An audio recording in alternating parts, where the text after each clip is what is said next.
Il est connu et reconnu qu'à travers sa longue carrière, David Bowie a su traverser les époques en réinventant constamment sa musique. En sachant capter et se nourrir de chaque changement s'opérant dans le monde et dans l'art, pour toujours être à l'avant-garde et amener la musique plus loin. On ne compte plus les fois où Bowie s'est retrouvé en tête de file d'un genre musical ou d'une manière de composer qui aura influencé d'autres grands noms de la musique. Je me suis donc demandé si cette fois encore, David Bowie avait su flairer ce vers quoi la musique se dirigeait, et si la comète Black Star, en tombant, avait d'une façon ou d'une autre irradié la musique contemporaine. Il est important donc de réintégrer ce qu'est le son Black Star.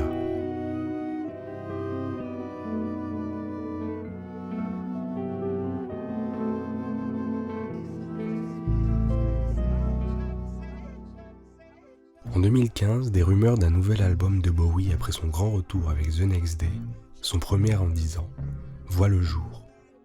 Et malgré la carrière qu'on lui connaît et ses perpétuelles réinventions musicales, la nouvelle selon laquelle Bowie se serait cette fois entouré d'un groupe de jazz étonne son monde et intrigue. L'une des grandes forces de Bowie, c'est sa façon de toujours garder ses capteurs ouverts à la nouveauté et d'avoir la sensibilité et l'intelligence d'en faire le tri et se réapproprier certains éléments afin de créer quelque chose de nouveau et d'artistiquement pertinent. Cette fois, Bowie veut faire un album rock où les éléments qui font le rock s'effacent.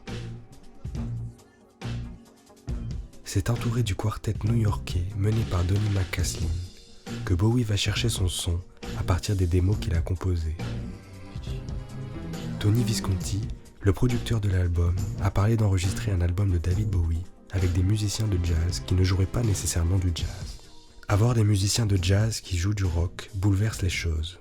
Empreint donc d'éléments modernes de jazz et de textures électroniques, Black Star se nourrit de genres établis pour les mixer ensuite et ainsi rabattre les cartes. Au même moment, un autre artiste flaire la montée d'une nouvelle génération talentueuse d'artistes jazz sur la côte californienne et s'en entoure pour mêler les genres, cette fois avec le rap, et donner le chef-d'œuvre To Pimp a Butterfly de Kendrick Lamar bien sûr. The question is detrimental, paralyzed in my thoughts, parasites in my stomach, keep me with a gut feeling, y'all. Gotta see how I'm chilling once I park this luxury car. Hopping out feeling big. Album qui n'échappera évidemment pas au radar de Bowie, qu'il écoutera beaucoup durant les sessions d'enregistrement de Black Star. Ces deux albums feront des émules, et pour répondre à la question du rayonnement de Black Star sur la scène musicale, l'on va surtout s'intéresser au rock, qui finalement est le genre impacté le plus directement par l'album. Bien sûr, il faudrait demander à chacun des groupes que je pourrais citer si Bowie est une inspiration consciente ou non, mais j'ai l'impression qu'il n'est pas rare de retrouver des résidus de cet album dans les productions modernes qui ont suivi. Cela peut être au niveau rythmique, dans ce mélange de patterns jazz et électronique syncopés sur le morceau titre par exemple, que l'on semble retrouver ensuite chez d'autres groupes de rock.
Ou dans la façon dont la production joue sur les textures électroniques et les différents traitements de cuivre, saxophone ici. On en sait notamment l'influence sur la production de l'album Bad Witch de Nine Inch Nails ou de Free Diggy Pop, deux artistes collaborateurs et amis de Bowie.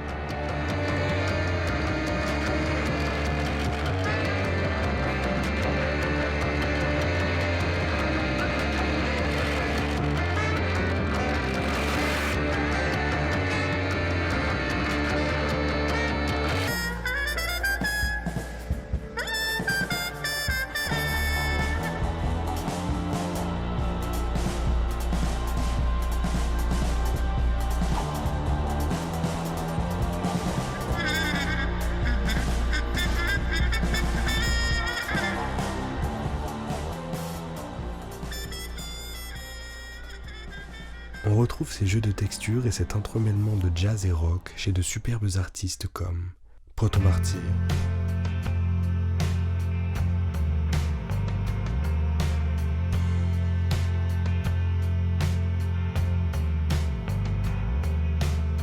Mux Prado, How do they stand? And how did suddenly there become so many of them? King Kong,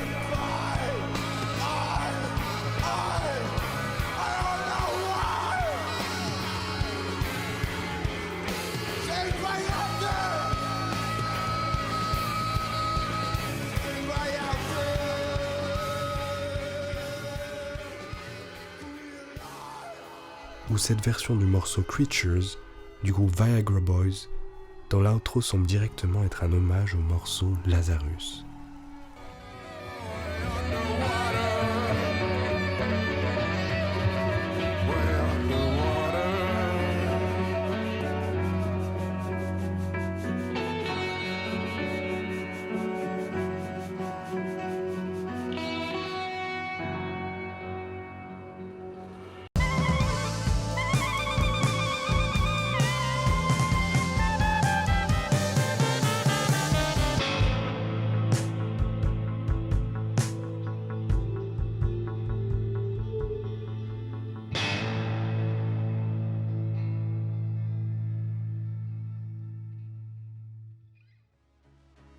To Pimp a Butterfly et Black Star ne sont sûrement pas pour rien au fait de voir Jack White incorporer des sonorités jazz, funk et électronique sur son album Boarding House Reach. Et l'on pourra se demander si cela aura pu jouer également sur le virage plus expérimental et jazz de l'album Tranquility Base Hotel et Casino des Arctic Monkeys et son univers basé sur la lune qui succédait à l'imagerie très rock du précédent AM. Certains morceaux progressifs comme Dethroned, Sunglasses, des superbes nouvelles formations britanniques Black Country New Road et Black Midi rappellent les moments les plus agressifs de Black Star, comme Soup or a Season of Crime ou Killing a Little Time, inédit sorti peu après.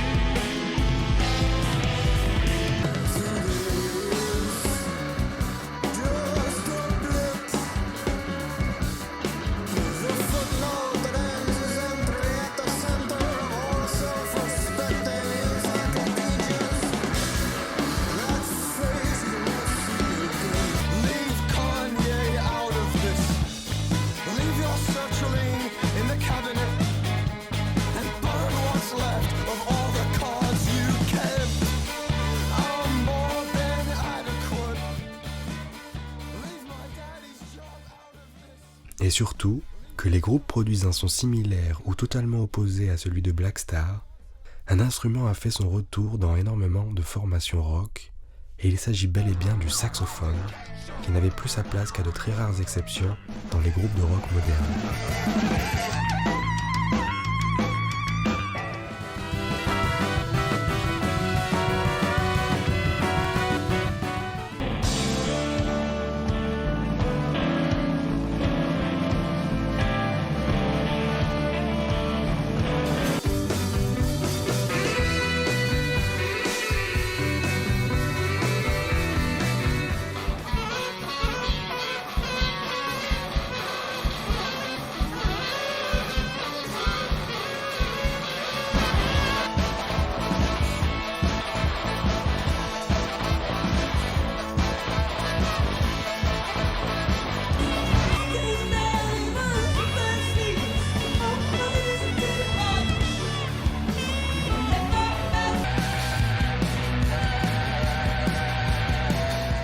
Je ne pense pas que le fait que cet instrument soit aussi présent aujourd'hui soit un hasard.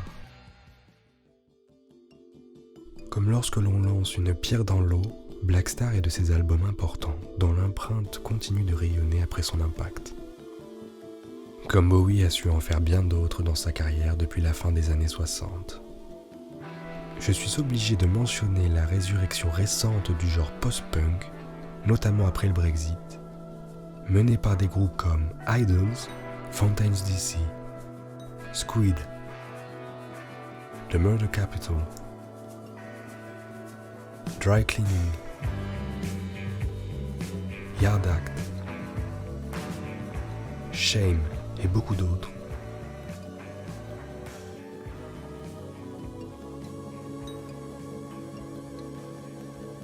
Et il est drôle de se dire que beaucoup des têtes pensantes du mouvement post-punk originel de la fin des années 70, comme Ian Curtis, Joy Division, Robert Smith, The Cure, David Byrne, Talking Heads, les groupes Bauhaus, Siouxsie and the Banshees et bien d'autres, se sont dit avoir été traumatisés à l'époque par Bowie et notamment sa période berlinoise, en solo ou avec Iggy Pop.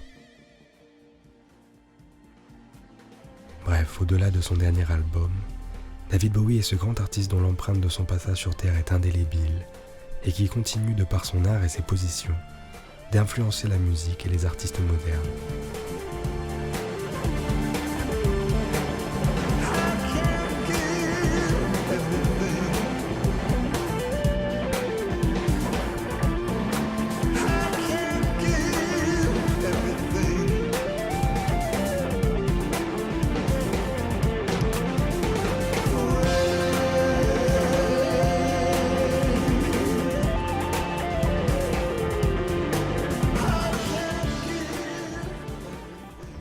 Après tout Starman, David Bowie est par définition cette étoile que l'on perçoit dans le ciel, qui pourrait bien déjà être morte, mais dont nous percevons toujours la lueur.